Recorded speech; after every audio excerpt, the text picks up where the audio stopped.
తెలంగాణ ప్రభుత్వం చేపట్టే అన్ని కార్యక్రమాల్లో భాగస్వామిగా ఉండాలనే తన నిబద్ధతను కొనసాగిస్తామని Microsoft corporation CEO chairman Satya Nadella తెలిపారు. హైదరాబాద్ లోని సత్య నాదెళ్ల నివాసంలో ఆయనతో ముఖ్యమంత్రి రేవంత్ రెడ్డి నేతృత్వంలోని ప్రతినిధుల బృందం సోమవారం భేటీ కావడం జరిగింది. ఈ సందర్భంగా నైపుణ్య అభివృద్ధి, భవిష్యత్ అవసరాలకు తగినట్టు మౌలిక సదుపాయాలను మెరుగుపరిచే విషయంలో ముఖ్యమంత్రి రేవంత్ రెడ్డి దార్శనికతను సత్య నాదెళ్ల ప్రశంసించడం జరిగింది. నైపుణ్య అభివృద్ధి, మెరుగైన మౌలిక వసతులే ఆర్థిక అభివృద్ధికి దోహదపడి హైదరాబాద్ ను ప్రపంచంలో టాప్ 50 నగరాల్లో ఉంచగలిగిందని ఆయన అభిప్రాయపడ్డారు.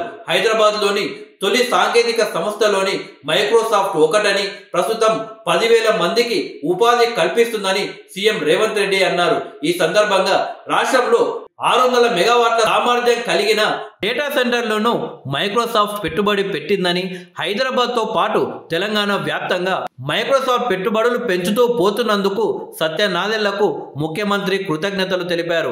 హైదరాబాద్ ను టెక్నాలజీ డొమైన్ లో ప్రపంచంలోనే అగ్రగామి నగరంగా నిలిపేందుకు రాష్ట్ర ప్రభుత్వం దృష్టి సారిస్తున్న జనరల్ ఏఐ, క్లౌడ్ తో సహా వివిధ సాంకేతిక అవసరాలకు అనుగుణమైన వ్యవస్థను అభివృద్ధి చేసేందుకు మైక్రోసాఫ్ట్ మద్దతుగా నిలవాలని సీఎం రేవంత్ రెడ్డి ఐటీ శాఖ మంత్రి శ్రీధర్ బాబు సత్య నాదెళ్లకు విజ్ఞప్తి చేశారు. ఇందుకు సంబంధించిన కొన్ని ప్రతిపాదనలను ఆయన ముందుంచారు. రీజనల్ రింగ్ రోడ్డు, రేడియల్ రోడ్లు, ఫ్యూచర్ సిటీ, కొత్త మ్యానుఫ్యాక్చరింగ్ క్లస్టర్ల అభివృద్ధి, రాష్ట్రంలో మౌలిక వసతుల కల్పనకు అమలు చేస్తున్న ప్రణాళికలను సీఎం రేవంత్ రెడ్డి ఈ సందర్భంగా సత్య నాదెళ్లకు తెలిపారు. యంగ్ ఇండియా స్కిల్ యూనివర్సిటీ వంటి సంస్థల ద్వారా పరిశ్రమలకు అవసరమైన ప్రతిభావంతులను అందుబాటులో ఉంచేందుకు తాము చేస్తున్న కృషిని సత్య నాదెళ్లకు సీఎం రేవంత్ రెడ్డి వివరించారు.